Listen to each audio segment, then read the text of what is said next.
உங்ககிட்ட வந்துருச்சியா? அமாவாசை கிட்டக்குதுல்ல, அதே அதே அதே வர ஞாயிற்றுக்கிழமை அமாவாசை. நாளைக்கு எங்க தாத்தாவை உங்ககிட்ட விட்டா பாரு, ஒன்றேதான் வீட்டுல உக்காந்துக்கணும். எப்படி உக்காந்துக்கணும்ன்ற? எப்படி உக்காந்துக்கணும்? ஒன்றே வீட்டுல மட்டும் இருக்கணும். இப்பயும் அப்படிதான் இருக்குது. வீட்டுல வேலை இல்லாத மாதிரி பண்ணிடுறேன் பாரு. ஒரே வீட்டு வேலை கூட செய்யக்கூடாது. அப்படி இருந்தாலும் சரி, திருப்புகழ் என்பது எழுத்து. ஆமா, திருப்புகழ் என்பது 6 எழுத்து. சரி, 6 எழுத்து திருப்புகழ். ஆமா. திருப்புகழ் எழுதியவர் அருணகிரிநாதர். அருணகிரிநாதர் துணைந்தவர் ஆண்டவர். ஆண்டவர் துணைந்தவர் முருகப்பெருமான். முருகன் பிறந்தவமா சரவண பொய்கை. ஆமா. சரவண பொய்கை படித்தால் கங்காதேவி. கங்கை தரித்தவர் ஈசன். ஈசன் ஏறுவது ரிஷிபம். ரிஷிபத்தை படித்தவர் பிரம்மா. பிரம்மா மனையோ சரஸ்வதி. சரஸ்வதி கையில் இருப்பது வீணை. வீணையை நீட்டினால் நாரதன் செய்வது நல்ல கலகம். கலகத்தை வழியோகத்தோர் தக்கன். தக்கன் மகளோ சக்தி. சக்தியின் கையில் இருப்பது கபாலம். கபாலத்துக்குரியவன் அரக்கன் செய்வதெல்லாம் அக்கிரமத்தை அழிப்பது சக்கரம். சக்கரத்தை பிடித்தவர் யாரு? அவரேதான் மகாவிஷ்ணு. ஆண்டவர் விஷ்ணு அவதாரம் 10 தலை கொண்டவன் ராவணன் அழித்தவர் ஸ்ரீராமர். ராமர் கையில் இருப்பது சேது என்றால் ஆவி என்றால் மகா சமுத்திரம். அந்த சமுத்திரத்தில் பள்ளி கொண்டவர் யாரு? நான் மாலாகிய மகாவிஷ்ணு. அண்ணவர் மார்பில் அமர்ந்திருக்கக்கூடியவள் யாரு? மங்கை மகா லட்சுமி. அப்படி லட்சுமி கடாசனம் வந்து இந்த சபை முன்பதாக அதே லட்சுமி கடாசத்தில் ஒரு அங்கமா விளங்கி வரக்கூடிய என் பேரோ ராதை.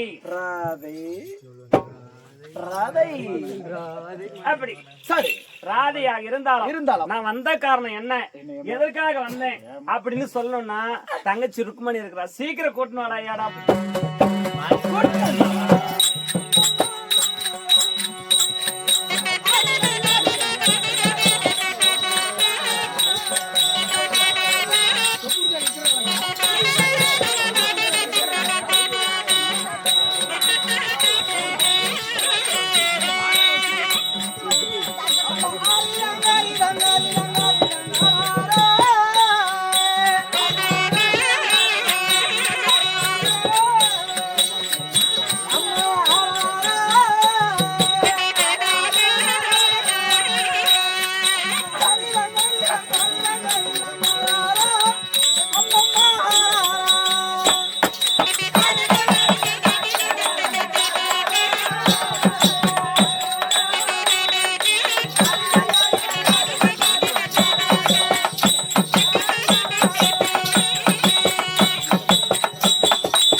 இருந்தாலும் சரிம்மா. சிறிய சபை. ஆமாம்மா. சிறிய சபையா இருந்தாலும் அமைதியா இருக்காங்க இல்லையா? ஆமாம்மா. அவங்க ஏத்த மாதிரி நம்மள ரசிக்கிறாங்க. சரிம்மா. அவங்களுக்கு ஏத்த மாதிரி நம்மளும் இருக்கிறோம். ஆயா உன்னை ரசிக்கிறேன். சரி, அதனால சரி, இந்த சபையாகப்பட்டது ஆமாமா எங்க ஒரு உனக்கு தெரியுமா? எங்கம்மா? ஆடல் கல்ல வல்லவன் என்று சொல்லக்கூடிய சரி, சிவபெருமான் இந்த உலகத்திலே தோன்றிய போது ஆமாமா இந்த நாட்டியக்கலை உருவானதான். ஓ, அப்ப சிவபெருமான் பார்த்தாராம், சரி, இந்த நாட்டியக்கலையை தான் கற்றால் மட்டும் கலைக்கு பெருமை இருக்காது. சரியா? ஆமாமா. அப்போ இந்த உலக பாம்பர மக்கள் அனைவரும் இந்த கலையை கற்க வேண்டும் என்று சொல்லி இந்த உலகத்தை படைக்கக்கூடிய பிரம்மாக்கு கட்டளையிட்டாராம் சிவபெருமான். சரி சரி. அப்ப பிரம்மா என்ன செய்தார் என்றால், ரிக்கு எது சமணம் அதர்வனம் என்று சொல்லப்பட்ட இந்த 4 வேதத்திலிருந்து இந்த நாட்டுக்கலையை உருவாக்க செய்தார். சரி சரி. அதனால சரிம்மா, கலைக்கு மயங்காதவங்க யாருமே இருக்க மாட்டாங்க. கண்டிப்பா. சரியா? கலைன்னா ஆமா வளருவது என்று பொருள். கலை என்றால் வளருவது என்று பொருள். ஆமாமா. இந்த கலையாகப்பட்டது சரி ஒவ்வொரு இடத்திலும் ஒவ்வொரு விதமாக இருக்கும். ஆமா.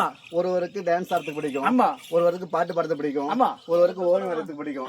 இப்படி கலை தத்துவங்கள் வந்து 64 கலை தத்துவம் அப்படி ஒவ்வொரு இடத்திலும் ஒவ்வொரு விதமாக அமைந்து சரி அந்த வளர்ந்து கலை உச்சநிலை அடைகிற தான் கலை என்பார். அப்படி கலை உணர்வு பொருந்திய உள்ளங்கள், அன்பு உள்ள கலை உணர்வு பொருந்திய அன்பு உள்ளங்களாக இருக்கிறதுனாலதான் கண்டிப்பா அதாவது எந்த ஒரு சத்தமின்றி இந்த பனி காலத்திலும் இந்த குளிர் காலத்திலும் அமைதியாக ரசித்திருக்கிறாங்க. சரியா? சரி. அப்படி மாபெரும் அமைந்திருக்கக்கூடிய இந்த சபையின் முன்பாக இந்த அடியால் தோற்றமான பிறகு இந்த அம்மா நான் யாரு, நான் எந்த ஊரு, நான் எதற்கெல்லாம் வந்திருக்கிறேன், வரக்கூடிய காரணம் அம்மா சொல்லியம்மா. அப்படியா?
அண்ணா சொல்லுமா, ரொம்ப நாளா சொன்ன பார்த்து. சரி இருக்கட்டும். சரியா?